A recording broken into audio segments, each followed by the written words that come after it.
1950 ఇదేదో సంవత్సరం అనుకుంటే పొరపాటే.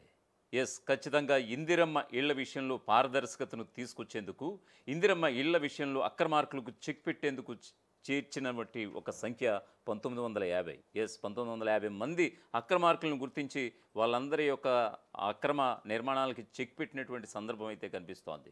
సో, ఈ క్రమంలో ఎవరికైతే ఈ యొక్క ప్రొసీడింగ్ లెటర్స్ ఇచ్చారో వాళ్ళందరిపైన ఈ యొక్క సెక్రటరీల పైన అంటే ప్రభుత్వ యంత్రాంగం పైన కూడా దృష్టి పెట్టినట్లుగా తెలుస్తోంది. కొంతమంది ఉద్యోగస్తులపై వేటు పడే అవకాశాలు కూడా చాలా స్పష్టంగా కనిపిస్తున్నాయి. సో, ఉదాహరణకే చూసుకుంటే గనక 1950 ఇందిరమ్మ ఇళ్ళు రద్దు చేసినట్లుగా తెలుస్తోంది.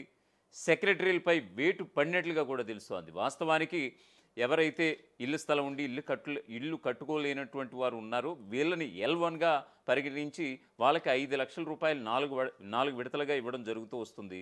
మొదటి విడతగా బేస్మెంట్ పూర్తి చేసేందుకు సుమారుగా ₹1,00,000 అయితే వేస్తారు. సో, దానికంటే ముందు ప్రొసీడింగ్ లెటర్ అయితే ఇస్తారు. సో, ఈ ప్రొసీడింగ్ లెటర్స్ అనేవి పక్కన పెడితే చాలామంది వ్యక్తిగతంగా తమ యొక్క సొంత ఖర్చులతోటి ఇళ్ళు స్టార్ట్ చేసుకున్నటువంటి పరిస్థితి. అటువంటి వారిని కూడా ఇందులో ఇందిరమ్మ ఇళ్లల్లో చేర్చేసి వాళ్ళకి ప్రొసీడింగ్ లెటర్ ఇచ్చేసి, అంటే అప్పటికే బేస్మెంట్ స్టార్ట్ అయిపోయింది, ఇల్లు సగం కూడా పూర్తయిపోయింది. అటువంటి వాళ్ళని కూడా అక్రమంగా చేర్చి అధికార యంత్రాంగం కూడా ఇక్కడ తప్పుడు పని చేసినట్లుగా ప్రభుత్వమే గుర్తించింది. సో, ఈ క్రమంలో వాళ్ళందరిపైన కూడా వేటు వేసే అవకాశాలు చాలా స్పష్టంగా ఉన్నాయన్నటువంటి వార్త అయితే ఇప్పుడు తెలంగాణ సెక్రటేరియట్ వర్గాల నుంచి ప్రముఖంగా వినిపిస్తున్నటువంటి మాట. సో, దీనికి సంబంధించినటువంటి ఒక పూర్తి స్థాయి అప్డేట్స్లోకి వెళ్ళిపోదాం. ఇందిరమ్మ ఇళ్ల స్కీమ్లో అనర్హులకు చెక్ పెట్టేలా రేవంత్ సర్కార్ ముందడుగు వేసింది. ఇందిరమ్మ ఇళ్ల సర్వేలో 1950 మందిని అనర్హులుగా గుర్తించారు. 1950 ఇందిరమ్మ ఇళ్ళు రద్దు చేసింది రేవంత్ సర్కార్. గతంలో సగం ఇల్లు కట్టుకున్నటువంటి వారిని కూడా ఎంపిక చేసినటువంటి సెక్రటరీలపై కూడా వేటు వేసే అవకాశాలు చాలా స్పష్టంగా కనిపిస్తున్నాయి. అనర్హులను ఎంపిక చేసినటువంటి సెక్రటరీల సస్పెన్షన్, ఇంటి నిర్మాణాలపై సెక్రటరీలకు గైడ్ లైన్స్, కొత్త వారిని ఎంపిక చేయాలంటూ కూడా కలెక్టర్లకు ఆదేశాలు ఇప్పటికే జారీ అయిపోయాయి. సో, ఈ 1950 ఈ సంఖ్య ప్లేస్లో కొత్త వారిని ఎంపిక చేయాలనేటువంటి ఆదేశాలు కూడా జారీ అయినటువంటి సందర్భం. ఇందిరమ్మ ఇళ్ల స్కీమ్ను పకడ్బందీగా అమలు చేసేందుకు ప్రభుత్వం ఎన్ని రకాల చర్యలు తీసుకుంటున్నా అక్కడక్కడ అనర్హులు బయటపడుతూనే ఉన్నారు. ఇండ్ల నిర్మాణంలో 360 డిగ్రీస్ సర్వే, అలాగే జియో ట్యాగింగ్, ఆర్టిఫిషియల్ ఇంటెలిజెన్స్, లొకేషన్తో పాటు ఇంటికి నలువైపులా పైనుంచి ఫోటోలు తీయడం వంటి అంశాలను కూడా అమలు చేస్తున్నారు.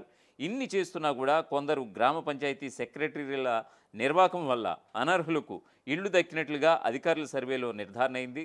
గ్రామాల్లో పంచాయతీ కార్యదర్శులు చేస్తున్నటువంటి తప్పులతో నిజమైనటువంటి అర్హులకు బదులు అనర్హులు లబ్ధిదారుల లిస్టులో చేరినట్లుగా ఆఫీసర్లు అయితే గుర్తించారు. రాష్ట్ర వ్యాప్తంగా హౌసింగ్ ఆఫీసర్లు చేపట్టినటువంటి వెరిఫికేషన్లు 1950 మంది అనర్హులు ఉన్నట్లుగా వెల్లడైంది. బేస్మెంట్ పూర్తయిన తర్వాత తొలిదశలో 1,00,000 చెల్లించే సమయంలో అనర్హులను గుర్తించారు. వెంటనే వీరికి ఇళ్లను రద్దు చేసి వీరి స్థానంలో కొత్త లబ్ధిదారులను ఎంపిక చేయాలని housing corporation MD VP Gautam ఇటీవల కలెక్టర్లను కూడా ఆదేశించారు. తొలి దశలో సొంత జాగా ఉండి అత్యంత నిరుపేదలకే ఇందిరమ్మ ఇళ్ళు ఇస్తున్నామని ఆయన స్పష్టం చేశారు. ఈ 1950 మంది గతంలోనే ఇంటి నిర్మాణం స్టార్ట్ చేసి బేస్మెంట్ వరకు నిర్మించి వదిలేసినటువంటి వాళ్ళు ఉన్నట్లుగా గుర్తించారు. వారి ఫోటోలను పంచాయతీ సెక్రటరీలు యాప్లో అప్లోడ్ చేశారు. Panchayat secretary, MPDO, AE, DEE, PD, collector ఇలా ఆమోదం తెలిపిన తర్వాతే దశల వారీగా లబ్ధిదారులకు బిల్లులు చెల్లిస్తూ వస్తోంది ప్రభుత్వం. అయినప్పటికీ తప్పులు జరుగుతున్నాయని, అనర్హులు సెలెక్ట్ అవుతున్నారని హౌసింగ్ అధికారులు అంటున్నారు. ఇక ఇందిరమ్మ ఇళ్ల స్కీమ్లో రానున్న రోజుల్లో ఇలాంటి తప్పులు పునరావృతం కాకుండా హౌసింగ్ కార్పొరేషన్ ఆఫీసర్లు జాగ్రత్తలు తీసుకుంటున్నారు. ఈ నేపథ్యంలో గ్రామాల్లో పంచాయతీ సెక్రటరీలు, మండలాల్లో హౌసింగ్ ఏఏలు చేయాల్సినటువంటివి, చేయకూడనటువంటి అంశాలపై కార్పొరేషన్ ఎండి సర్క్యులర్ కూడా జారీ చేశారు. ఇందిరమ్మ మొబైల్ యాప్లో ఫోటో క్యాప్చర్ సమయంలో సెక్రటరీలు తప్పులు చేస్తున్నారని ఈ సర్క్యులర్లో పేర్కొన్నారు. భూమి నుంచి 45 సెంటీమీటర్లు బేస్మెంట్ పూర్తయిన తర్వాతే ఫోటో తీయాలని, బేస్మెంట్కు సమానంగా మట్టి నింపి ఉండాలని, మొబైల్ యాప్లో అప్లోడ్ చేసే ముందు లొకేషన్ గుర్తించే వరకు సెక్రటరీలు ఆగాలంటూ కూడా సర్క్యులర్లో చాలా స్పష్టంగా పేర్కొన్నారు. ఖచ్చితంగా 2 గదులు, ఒక కిచెన్, ఒక టాయిలెట్తో కలిపి నిర్మించాలని, అది కూడా 400 ఎస్ఎఫ్టీ నుంచి 600 ఎస్ఎఫ్టీ మధ్య ఉండేలా చూసుకోవాలని కూడా స్పష్టం చేశారు. బేస్మెంట్ ముందు, సైడ్, అలాగే పైనుంచి ఫోటోలు తీసి అప్లోడ్ చేయాలని కూడా సూచించారు. ఇండ్లు పూర్తయ్యే వరకు దశల వారీగా హౌసింగ్ ఏఈలు తనిఖీలు చేపట్టాలంటూ కూడా ఆదేశించినటువంటి పరిస్థితి కనిపిస్తోంది.